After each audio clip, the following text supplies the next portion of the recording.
Bienvenidos a Historia del Arte 6. Bueno, este es el primero de una serie de videos de presentaciones de cada núcleo temático que van a servir de modo general, introductorio, para después profundizar en algunos temas particulares. Vamos a trabajar en este primer encuentro con la idea de la disolución y las singularidades en el siglo XVIII, donde las artes visuales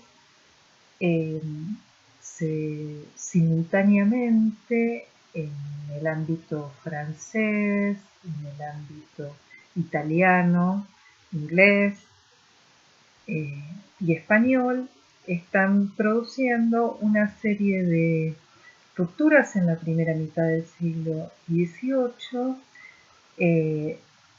rupturas que tienen que ver con una prolongación y exaltación del barroco hasta la exasperación, como es el rococó, pero con una interpretación singular, con una adaptación e incluso justamente con una transgresión de esas herencias, por lo cual hay como unas ciertas formas e iconografías en la primera mitad del siglo XVIII que se van a transformar en la segunda mitad y la sintonía con los acontecimientos políticos y sociales de cambio, la disolución del antiguo régimen, esto son las monarquías absolutistas, y la asunción de una revolución profunda, política, económica, social, va también a acompañar el proceso de transformación de las artes aplicadas, de las artes visuales, de la arquitectura y del nacimiento de la estética. En términos de Hans Edelmeier, uno de los primeros historiadores del arte que aplica el método estructuralista en el arte descentrado, encuentra al siglo XVIII como un convulso periodo que marca sin duda los orígenes de la época contemporánea, o podríamos decir de esta fase de la modernidad que se inaugura con la Revolución. En lo artístico se manifestarán una serie de movimientos y tendencias, del rococó al neoclasicismo, con la tónica común y mismo denominador de que no hay principios universales sino visiones subjetivas. El subjetivismo, como una aplicación singular de esta tensión entre el racionalismo y el empirismo, se va a desplegar durante el siglo XIX y previamente en el siglo XVIII, por supuesto. Entonces, de manera sintética podemos decir que nos vamos a encontrar con un arte aristocrático, característico del antiguo régimen, como va a decir Hauser. Las academias nacionales van a debatir las problemáticas de la querella de los antiguos y de los modernos.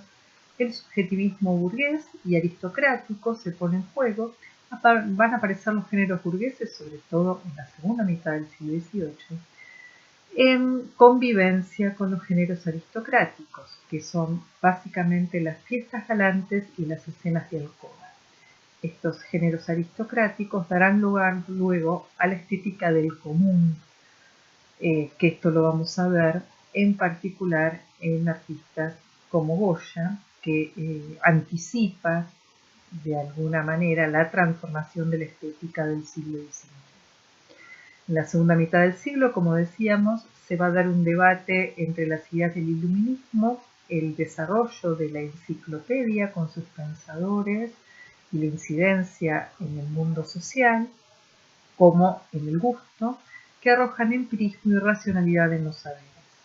Es una época en la que Europa avanza rápidamente en el conocimiento de las sociedades lejanas, ¿no? Hay un avance por los comercios y un avance hacia lo que va a ser el desarrollo imperial en el siglo XIX, que tiene que ver con los intercambios de materias primas de Oriente, de América, aunque es una sociedad etnocentrista. Las ideas surgen de una pluralidad de culturas, leyes y valores. La introducción de motivos, de estilemas, de formas que provienen de las iconografías americanas, asiáticas, orientales en general, van a introducir este gusto por lo exótico que luego va a explotar en el romanticismo. La querella de los antiguos y modernos queda definitivamente zanjada en favor de los modernos. Toda época posee sus propios valores que no siempre pueden ser calificados de superiores o inferiores. Toda sociedad es en sí misma plural y está formada por grupos cuyos intereses no necesariamente coinciden. Esto va a afirmar Todorov en el marco para estudiar la pintura del siglo XVIII. También nos va a decir que deberíamos entender el término moderación, la medida, la mesura, en el sentido que le otorgaba Montesquieu, el de una articulación entre los diferentes principios que se reivindican en que cada uno desempeña el papel de freno de lo demás y mantener los debates en ocasiones intensos que recorren el pensamiento de la Ilustración. Por ejemplo, entre los que defienden el reino de la razón y los que se ponen en cuestión, entre los que creen en el progreso y los que renuncian a ver un sentido en el avance de la historia. Esta pluralidad aboca no a la incoherencia, sino a la complementariedad. Por su parte, vamos a encontrar también que las obras reúnen características muy determinadas, ¿no? Lo cotidiano frente a la totalidad del hombre, el mundo humanizado, ¿no?, de la pintura de Ilustración. Para Todorov, los artistas del siglo XVIII fueron testigos y partícipes de una gran división de los altos y los bajos géneros, o de los géneros mayores y los géneros menores, lo cual es una gran contradicción, y por el contrario hay una reafirmación de la llamada o mal llamada pintura de género. La historia, la mitología, pero básicamente ese pequeño motivo que va a ser de la cotidianidad de la aristocracia, como también de la cotidianidad de los comunes, una serie de nuevos enfoques y nuevas fronteras, ¿no?, para correr justamente los bordes que antes estaban más delimitados. La pintura histórica está de parte del antiguo régimen de una sociedad jerárquica, mientras que la pintura pequeña o de la moderación tiene que ver con la querella de los antiguos y los modernos. Es decir, los antiguos a la manera de Poussin, con el dibujo como base, con el equilibrio, con los temas mitológicos, y los modernos con la exaltación del color, de la mancha, de una pincelada fluida, de las direcciones diagonales, que va a ir de cara a la producción de Watteau y va a ser luego reconvertido en el leitmotiv plástico del romanticismo hacia el fin del siglo XIX.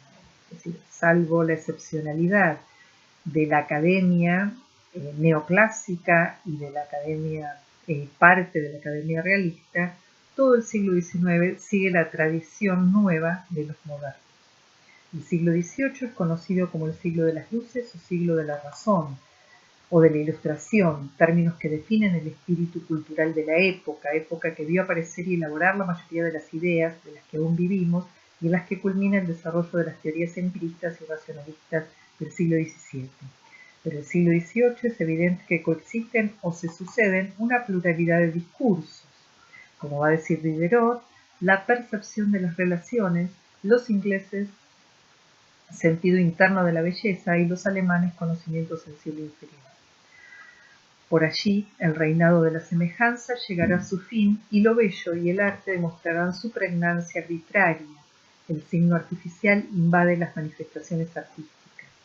Las luces existieron, el rococó, el prerromanticismo, el neoclasicismo, con esta pluralidad, toda una serie de corrientes que hacen imposible el referirse a este siglo como algo unitario y compacto, sino todo lo contrario, resultando por otra parte imposible el hablar de una única estética de las luces.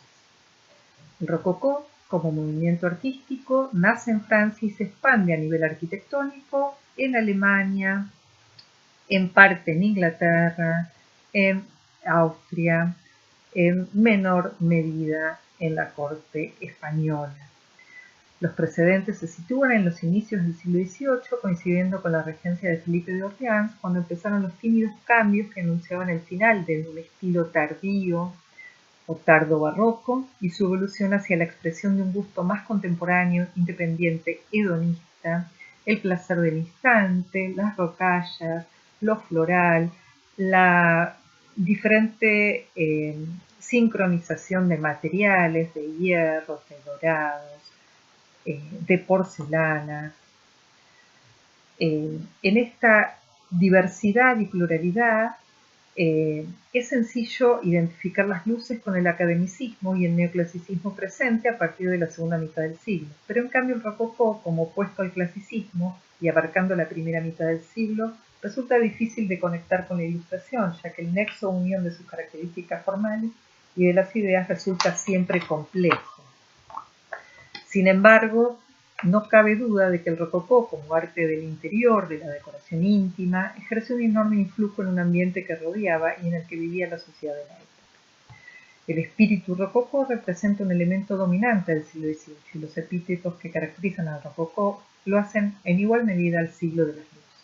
Por ejemplo, espíritu libertino, independiente, irreverente, irónico, alegre, egoísta, irregular, frívolo, hedonista, pero también la predilección de lo arabesco, de la fantasía, del ilusionismo, de lo imaginario, de lo efímero, de lo fugaz, del efecto sorpresa.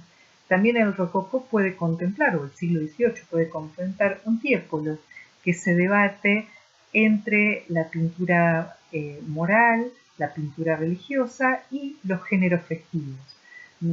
Prolonga el barroco con el ilusionismo de la pintura mural,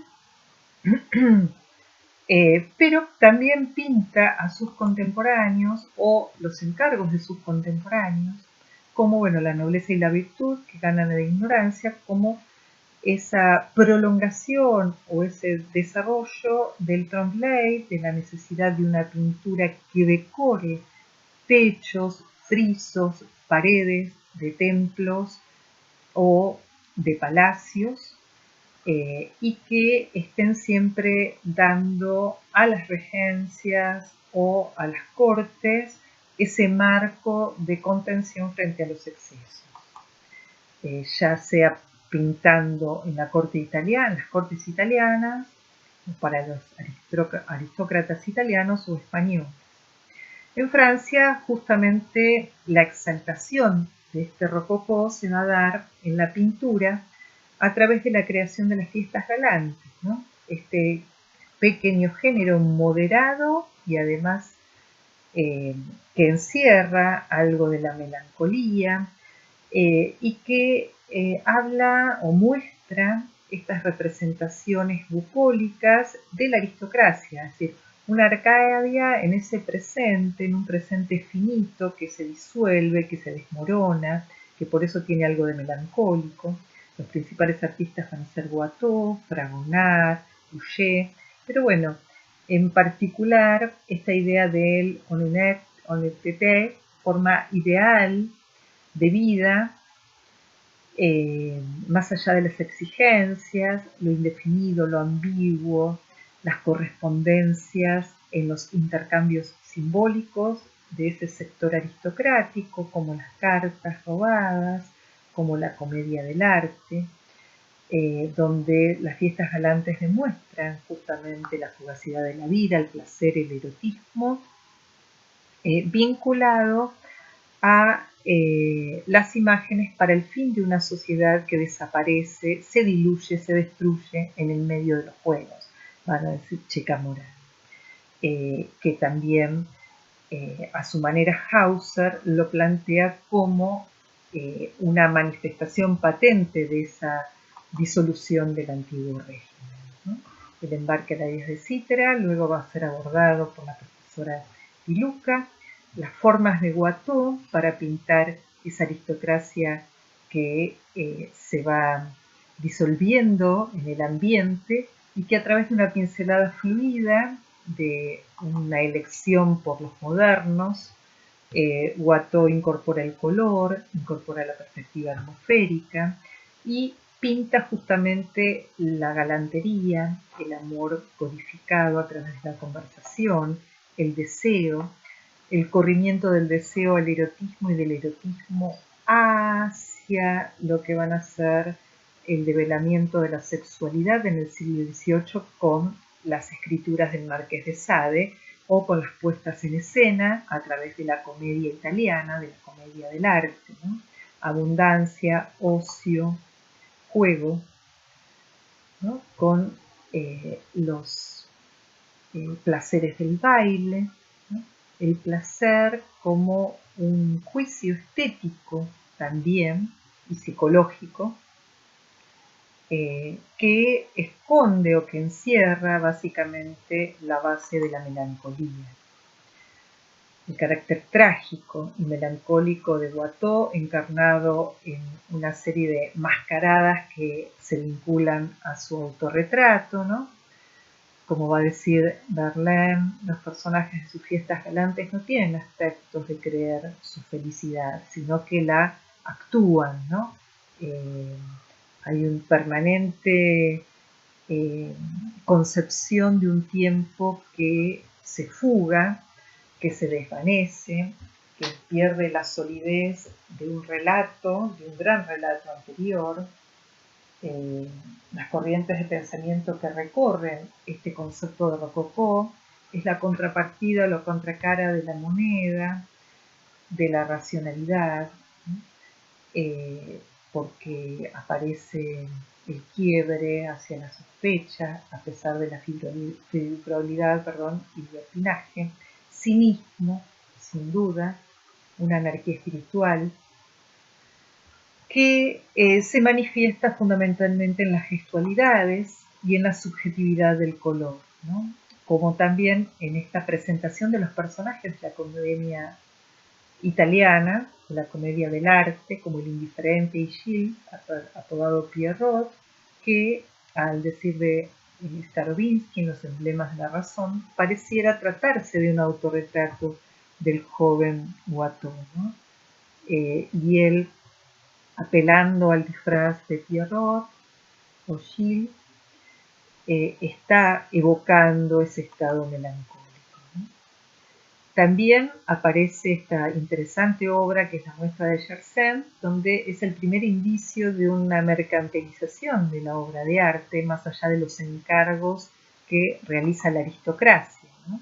Este arte aristocrático toma un tono más erótico en Fragonard con el columpio y la exaltación también de una pincelada y de una textura visual que compromete toda la forestación como parte de esa lujuria pictórica, ¿no? También la construcción de una escenografía que anticipa los paisajes de ilusión o la develación, digamos, del voyeurismo con el camisón arrebatado, el desnudo y la pérdida justamente de centro respecto de lo que eran las Venus a las coquetas, ¿no? Acá se ve un detalle mayor de ese pasaje de lo sensual al erotismo, sin duda, que se estandariza inclusive en las porcelanas y en la obra de Boucher. Muchacha jugando con su perro en la cama también evoca parte de un barroco que tiene que ver con el barroco más bien de algunos ensayos que hace Rembrandt de intimidades y de pintura erótica, como también de la luz y la pincelada con la que trabaja Fragonard, ¿no? Como estas bañistas donde hay una concepción justamente barroca en ese sentido de lo exaltado y de un fluir de figura fondo, sin duda. También Fragonard anticipa ese drama burgués del que habla Hauser para la literatura, para el teatro, para la ópera bufa o para la ópera aristocrática en general, donde bueno, una puesta en escena de la intimidad, como puede ser el beso robado, caracteriza lo que él va a llamar el drama burgués, que es bien interesante porque esto se desprende de las grandes narrativas, de las grandes concepciones del barroco, ya sea del barroco católico o del barroco protestante, o de las escenas cotidianas del siglo XVII, a un intimismo que tiene que ver también con los placeres del cuerpo, con las licencias en la intimidad, muy a tono con el Marqués de Sade, sin duda. También el escenario de lo femenino en la lectura, un protagonismo que va empezando a tener la mujer y que vamos a ver como en la escena de la modernidad, la mujer toma otra figura y hasta toma la pintura como tal, ¿no? El cerrojo dando cuenta de ese intimismo, de esa intimidad, de ese develar de varias situaciones, ¿no? Boucher, otro representante de la pintura galante, de la pintura rococó, con el aditamento de que muchas de las pinturas de Boucher van a ser usadas en tapices, en la fábrica real de tapices y en la fábrica real de porcelana de Sèvres, en la cual muchos de los potiches y de las diferentes piezas van a tener sus pinturas.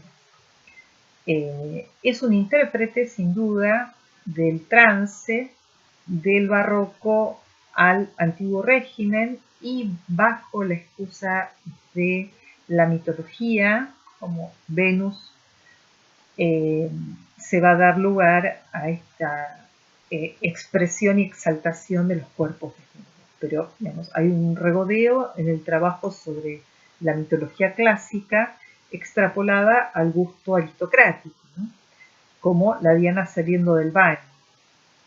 Es la excusa para la aparición del desnudo y la impronta cada vez más erótica, como esta Leda y el cisne, que por supuesto en la metamorfosis de Ovidio está presente esta transformación de Leda, pero acá bueno, está desplegada la sensualidad y la sexualidad por sobre todas las cosas y insisto, en complicidad con las escrituras del Marqués de Sade, con otras escrituras de la época, con una circulación de literatura y de estampas eróticas.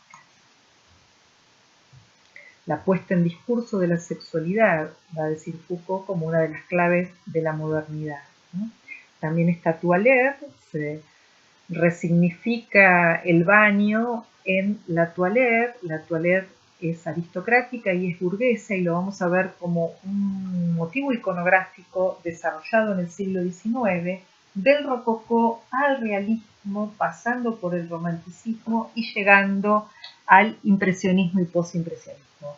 Es decir, la toilette triunfa en este mundo burgués, en el mundo de los objetos, cuerpos y objetos, la intimidad, los voyeristas, el mirar por el ojo de la cerradura, el espejo, bueno, toda una serie de elementos que hacen al factor moda que aparece como un nuevo dispositivo de la burguesía.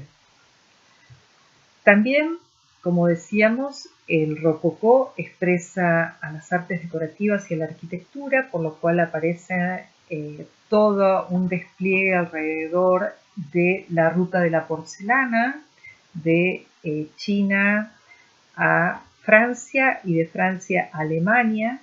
Y aquí se destaca Sèvres, esta influencia y tienda que se genera en Vicente, Madame Pompadour, Sèvres como el mayor centro de producción francés, que va a ir transformando la iconografía en la decoración de elementos orientales a las imágenes de Boucher, y luego hacia el fin del siglo XIX nuevamente se incorpora por el gusto oriental la iconografía china. o japonesa. También la petite manière, la pequeña manera o la moderación se va a ver en las esculturas frágiles desarrolladas por Falconet de pequeño tamaño en porcelana, que se hacen en principio como piezas únicas y luego se empiezan a serializar. Y las fiestas galantes, ese mundo o esas parejas de embarque a la isla de Citra aparecen también escenificadas en la escultura. Como Pigalle va a también desarrollar algunos temas o algunas iconografías más clásicas, más partícipes de la Academia Francesa, como el Mercurio, ¿no? Arreglándose los sandalias. Otras fábricas como Meissen, en Viena, Wittersblut, Capodimonte y El Buen Retiro. Acá tenemos un ejemplo de una pieza para servir el té del Buen Retiro, que se inspira tanto en el secreto de la pastadura de Sèvres como en los colores del azul, ¿no? Del blue real. Aquí otras esculturillas, pequeñas esculturas realizadas en porcelana policromada, que luego esto deriva en la producción serial y en lo que va a ser a fin del siglo XIX el kitsch como tal, pero bueno, en este caso personajes de la comedia del arte llevada a las pequeñas esculturas, ¿no? Los pastores y las aristócratas, como un motivo de relación entre lo masculino y lo femenino, ¿no? A la Messier, una decoración china, sin situar específicamente una u otra dinastía, sino que hay como un genérico, ¿no? En este caso la idea de un viajero, ¿no? Con el mapa, que tiene que ver un poco con estas expediciones o estos recorridos en Europa y de Europa hacia América o hacia Asia. También otras decoraciones vinculadas a las tradiciones mitológicas, ¿no? Como el fuego, como lo que van a ser la fragua, bueno, el exotismo dado en el contraste, mientras que en Sèvres aparece esta magnificencia de la decoración más vinculada a guirnaldas, flores y óvalos, como la tradición clásica, académica. Bueno, algo de vestuario vinculado a las máscaras, y en este caso podríamos pensar en función de lo que Verlaine plantaba sobre las fiestas galantes de Watteau. Ellas, las máscaras, no parecen creer en su propia felicidad y su canción se mezcla al claro de luna, al plácido claro de luna de Watteau, que hace soñar a los pájaros en los árboles y sollozar de éxtasis a los chorros de agua, a los grandes ágiles entre los mármoles. Bueno, esto respecto de Watteau, decía Verlaine, pero también podemos apreciar un gusto y un cambio en el vestuario respecto del barroco y la importancia del vestuario aristocrático rococó, con esos paños, o en la decoración de las fachadas, en la arquitectura francesa hay una asimilación entre elementos rococó con una base palladium que está presente desde el siglo XVII, ¿no? Un clasicismo barroco que no se abandona, como en el Petit Trianon de Jacques Gabriel, que sí en la decoración interior, ¿no? de lo que puede ser el Palacio de Versalles o la prolongación en el Palacio de Nymphenburg, como la sala de los espejos, la sala de espejadas con todo este trabajo de estarcidos, de policromías, en este caso Cuvilliés,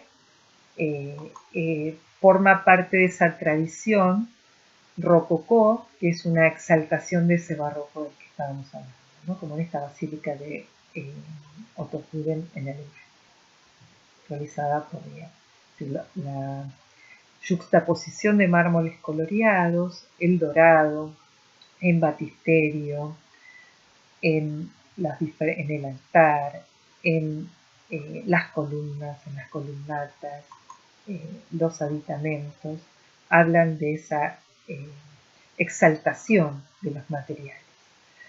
Como hablamos de pluralidad y de un marco de luces, bueno, al desarrollo de la libido, podríamos decir, en las fiestas galantes, se sobrepone la intimidad, pero no en este caso de una escena erótica, sino por el contrario, Chardin va a ser el artista moral, el que está en un punto de inflexión entre los antiguos y los modernos, por la manera en que trabaja con la base clásica, el dibujo, la línea, podríamos decir la línea como base compositiva, la tonalidad, es decir, la paleta tonal, y los temas que tienen que ver con estos, lo que hoy diríamos los esenciales, aquellos que hacen de la razón de este siglo de las luces, los trabajos cotidianos o los trabajos vinculados a la ciencia, a estas esferas que todavía no conforman la esfera de la modernidad, como va a plantear Foucault, sino que en muchos casos se superponen, ¿no? También la joven niña que juega los deportes y que es como la antítesis de estas libertinas, o en Greuze, ¿no? La moral por sobre todas las cosas, la estética del común que empieza a aparecer, pero acá como una tradición heredada del barroco, a diferencia de lo que va a pasar con Goya, ¿no? Él inventa lo burgués patético y la pintura moral, de alguna manera, para Checa. Vemos los hijos piadosos, es decir, siempre esta vinculación a la caridad, a la piedad, al sufrimiento. Esto escenificado por formas y tratamiento espacial y tratamiento pictórico y plástico en general académico, ¿no? Joven con cordero, el paralítico, un fragmento.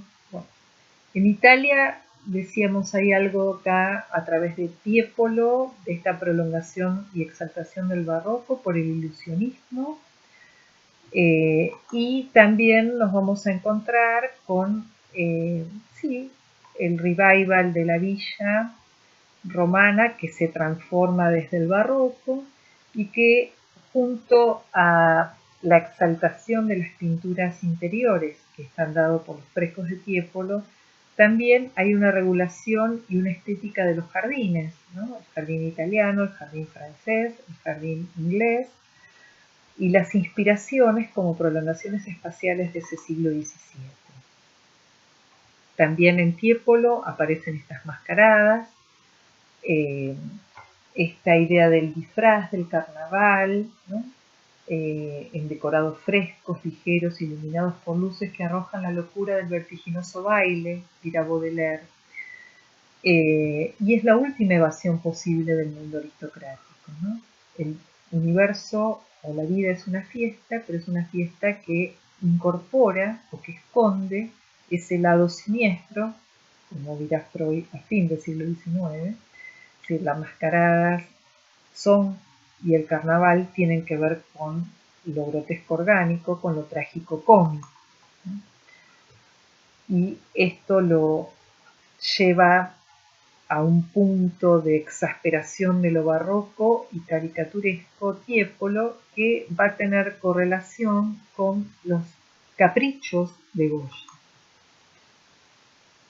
También Pietro Longhi, en una contención de una academia italiana, como más fluida, pinta ese carnaval veneciano, donde aparece el contraste de las luces y sombras fuertemente a partir de estos antifaces negros y blancos, ¿no? Es muy inquietante este mundo que se va a conectar con lo sombrío de Fuseli de una manera muy sutil, como el rinoceronte también, evocando estas tradiciones desde Durero, pero acá vemos las máscaras y esa máscara negra, ese antifaz negro, que hacen de, bueno, el descubrir y esconder las identidades y las alteridades, ¿no?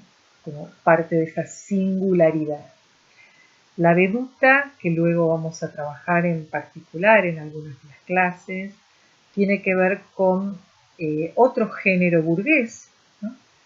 Que es una variante de lo que va a ser el desarrollo del paisaje como género autónomo en el siglo XIX, donde se trata de pintar la ciudad, de captar algunos escenarios de la ciudad de una manera rápida, contundente, técnica, racional, descriptiva y básicamente pintoresca desde el punto de vista de lo que va a ser la categoría kantiana posterior, ¿no?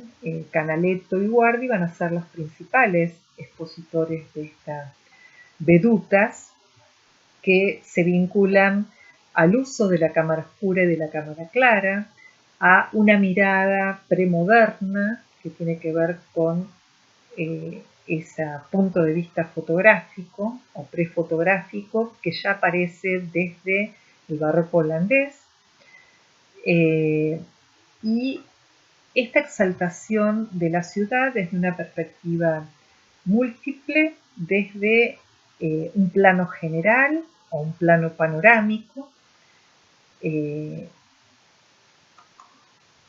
que va a introducir, bueno, una afirmación del naturalismo como clave moderna, ¿no? Guardi y Canaletto son además escenógrafos, entonces hay mucho también de esta puesta en escena, pero sin las exaltaciones del barroco, sino con una moderación, como de la que hablaba Todorov, ¿no?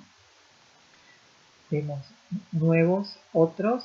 Este moderno cientificismo iba a terminar con el ilusionismo espacial barroco, dice Checa. Y sí, de alguna manera también Carpaccio lo plantea, pero bueno, con el uso de la yuxtaposición, a diferencia de Canaletto y Guardi, que utilizan básicamente la perspectiva múltiple. Bueno, también Canaletto hace sus caprichos, y el capricho merece también un tratamiento que vamos a verlo en clase, con el concepto del género, del pequeño género, que tiene que ver con la creación de una ilusión, básicamente. Y acá aparece la ruina, que luego vamos también a plantear esta representación de las ruinas en un sentido literal y en un sentido metafórico, ¿no? Bueno, otras partes, otros segmentos de esta ciudad de Venecia, que es una de las ciudades más potentes en el siglo XVIII, en tránsito comercial, podríamos decir hasta de turismo, por las fiestas galantes, por los carnavales, por el uso del espacio público como la Plaza de San Marcos, que vemos por aquí, algunos bocetos donde se ve como en él es importante el uso de algunos dispositivos como la cámara lúcida, como las cuadrículas para poder trazar y además también generar un golpe de vista rápido y una ejecución más pormenorizada, ¿no? El Gran Canal de Santa María Salute, para ver otros ejemplos, o la Santa María Soenigo, es decir, hay también un interés por capturar toda la arquitectura anterior y contemporánea así, y exaltar la ciudad, ¿no? Hay un paisaje, las vistas de Canaletto y Guardi son paisajes urbanos que están manifestando este nacimiento del gusto gusto burgués, ¿no? Porque la aristocracia vive en esos lugares, en esos palacetes, transcurre el carnaval, mientras que la burguesía va y se encuentra, vive en los alrededores y transita como un turista o como el flaner del siglo XIX esa ciudad, ¿no? Entonces esas diferencias son importantes. Esta es una obra interesante, sintomática de Alejandro Magnasco, otro pintor italiano, genovés, entre el barroco y la academia, pero es interesante porque muestra ese lado tragicómico de las fiestas galantes francesas. No tenemos una monarquía absolutista, tenemos principados tan déspotas como las monarquías absolutistas francesas, ¿no? Entonces la disolución de un antiguo régimen también se manifiesta en esta evocación a la mitología, pero en su fase más, obviamente, dionisíaca, ¿no? Como son las bacanales, y la ruina, ¿no? La simbología de la ruina como el último coletazo de un sistema de mundo, el mundo clásico, con su prolongación en el barroco, pero digamos la episteme clásica que cae y va a dar lugar a una episteme moderna, el mundo clásico que cae y va a dar lugar al mundo moderno, con sus luces y sus sombras, ¿no? En el placer de la melancolía de Warton, la ruina es metáfora privilegiada en un siglo acechado por la sombra de la muerte. La ruina artificial y los caprichos son pruebas más contundentes aún de los artilugios imaginativos. Los caprichos explorando las variaciones temáticas y abocados a la construcción de lugares de fantasía. Tiepolo, Piranesi, Galli, Magnasco, hasta el mismo. Entonces, otro artista muy interesante desde el grabado nos ofrece estas ruinas como la Villa Adriana o justamente el Coliseo, ¿no? La visión aséptica apta para el consumo turístico de las vedutas de Canaletto cae con Piranesi y aparece el detalle, el quiebre, la grieta, la ruina, la decadencia, la disolución, ¿no? En sus diferentes puntos de vista, ¿no? En picado, planos generales, primerísimos planos, ¿no? La desolación, como también las cárceles, como inversión e invención moderna o premoderna, ¿no? Controlar y castigar, va a decir Foucault, el panóptico.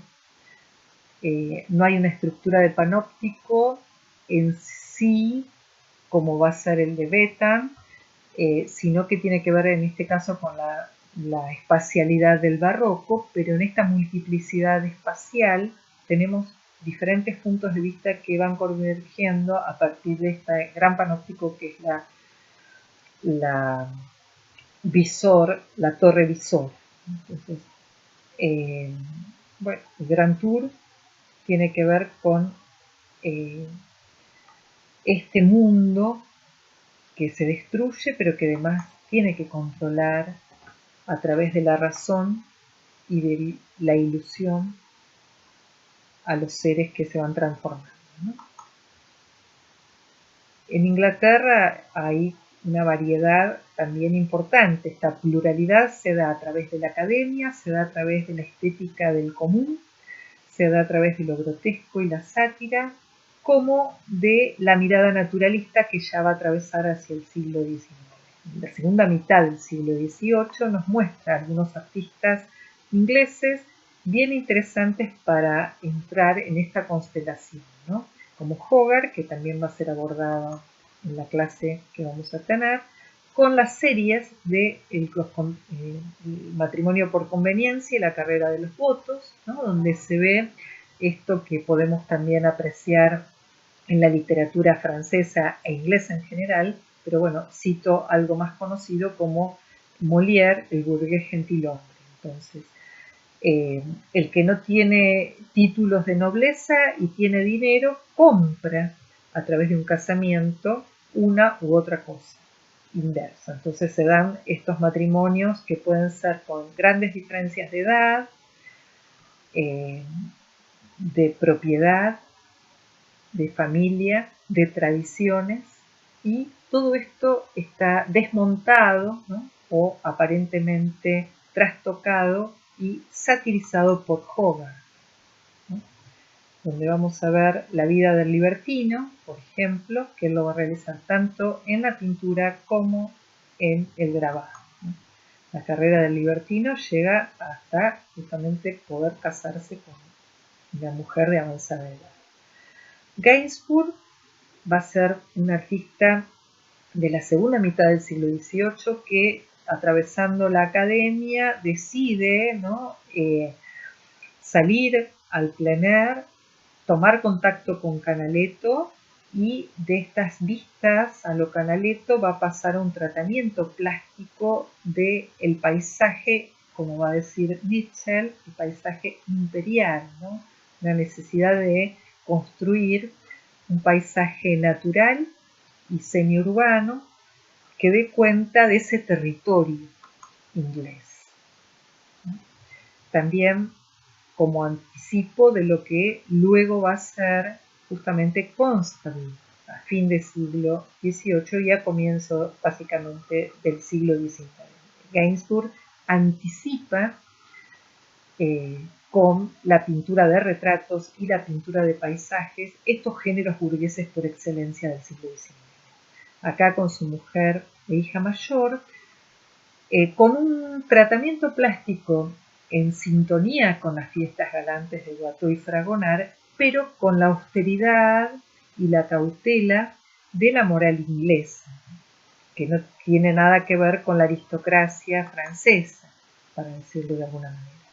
Bueno, volviendo a Hogarth, acá están como salteadas la carrera del libertino, el libertino en la Rose Taverne, donde está aprovechando lo que va a ser su momento previo al casamiento, el matrimonio arreglado, el inspector, también en la serie de la carrera de los votos, la elección, el sondeo, ¿no? Porque hay el nacimiento de la opinión pública en Inglaterra. Bueno, otra figura clave de esta primera etapa del siglo XVIII en Inglaterra es Reynolds, Sir Joshua Reynolds, porque va a ser, digamos, a lo largo del siglo XVIII, su producción, y en cuanto en la década del 80, si mal no recuerdo, entonces es el segundo tramo que es contemporáneo al quiebre que se produce al advenimiento de las ideas clásicas y neoclásicas, su producción como director de la Academia Inglesa, la Academia Real Inglesa, que va a pronunciar las 12 recomendaciones para la Academia, su discurso inaugural. Bueno, esto más adelante vamos a tratarlo porque nos va a hablar de una predisposición del arte inglés académico, y se va a entender cuando se vea el proceso del prerrafaelismo, cómo se discute esa academia que es básicamente con temas de inspiración mitológicos, religiosos, de una religiosidad que tiene que ver con el cisma protestante, por lo cual la austeridad, la piedad, se contrapone a toda esta exaltación francesa, ¿no? Y el retrato y algunos otros géneros burgueses van a ser explotados. Bueno, en esta segunda mitad del siglo XVIII y hacia fines, básicamente, con la figura de Reynolds y con lo que puede ser Fragonard en Francia, tenemos la presencia además, o Piranesi en Italia, tenemos también la presencia de un escultor como Canova, un académico, y esa academia europea de fin del siglo XVIII, si bien ha tenido el cimbronazo en la pintura del triunfo de los modernos, básicamente en Italia, en Alemania, en Inglaterra, es clásica, es un retorno a lo clásico, en orden, en armonía, en el sentido del orden. Entonces, uno de sus representantes va a ser Canova, que además va a ser el escultor favorito de este último tramo, digamos, que va de 1870 o de 1790, 1790 a 1800, en los salones franceses, italianos e incluso ingleses. También Mengs va a ser un interesante pintor de la corte de Dresde que, bueno, en tránsito entre las dos mitades del siglo, marcha a Roma, aprende estos principios neorrenacentistas o ese retorno renacentista barroco, afianza los principios que luego van a ser traducidos en la escritura de Winckelmann, el descubrimiento de lo clásico, y llega a la corte española, alcanza sin esfuerzo el título de pintor de rey Carlos III para renovar ese panorama pictórico madrileño. Incluso intenta ser director de estudios del joven Goya, pero Goya va a estar como a regañadientes con Mengs, ¿no? Lo clásico en Mengs es una prolongación de una academia barroca, podríamos decirlo de alguna manera, ¿no? Con los retratos, donde luego en clase vamos a hablar de ciertas sutilezas que en todas estas pinturas del siglo XVIII aparecen. Y acá nos encontramos como para ir cerrando este panorama del joven Goya, pintor de la corte que ingresa a partir de pintar una serie de bocetos para la Fábrica Real de Tapices de Madrid, y donde lo que vemos es una transposición de esas fiestas galantes al mundo popular español, como la danza de Majo junto al Manzanares, y como un joven Goya que va a ser de la belleza singular y de la belleza singular su bandera, de la adaptación sin ningún prejuicio y sin tapujos, su estilo, y de la moderación se va a apartar bastante.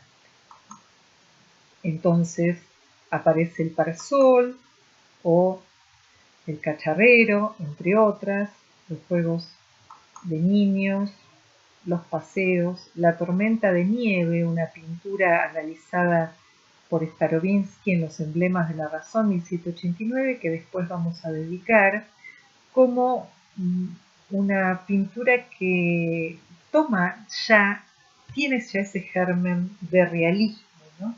El fin, la desilusión del antiguo régimen, la caída de las monarquías, la caída de la aristocracia, la revolución de las ideas, de las costumbres, la pérdida de la mascarada, ¿no? Otra lejanía melancólica. Hace el gesto amoroso más falso, triste y encantador, capricho de poeta o prudencia de enamorado, ¿no? Va a pensar Proust en Retrato de pintor, donde se puede brindar estas diferencias, ¿no? Pintor hostil a la abstracción idealizante, permanece apasionadamente vinculado al color y a la sombra. El pelele, ¿no? En la serie de 7 cartones para la tapicería del despacho del rey, una pintura que, ¿de qué está hablando, no? ¿Es un muñeco o es un hombre? Este juego casi rozando lo siniestro, la hostilidad, la sombría. La modernidad de Goya reside en una renovación aventurada que le conduce hacia un universo desconocido, le destina al enfrentamiento horrorizado de lo posible y lo imposible. Esto lo vamos a ver en los caprichos. El capricho de Goya se diferencia de los caprichos como género en Canaletto, pero tiene que ver con la fantasía, en este caso abandonada de la razón, que produce monstruos imposibles. Unida con ella es madre de las artes y origen de maravilla. Bueno, sobre esto vamos a hablar en otros videos y en las clases. pero como parte de este panorama donde el mundo autónomo, la voluntad, lo imposible, la diferencia, se manifiesta, ¿no?, como la opacidad del mundo material, ¿no?, refractario a la aristocracia y en la tensión o en la dialéctica entre las luces y las sombras, ¿no? Además, la sátira, la animalización,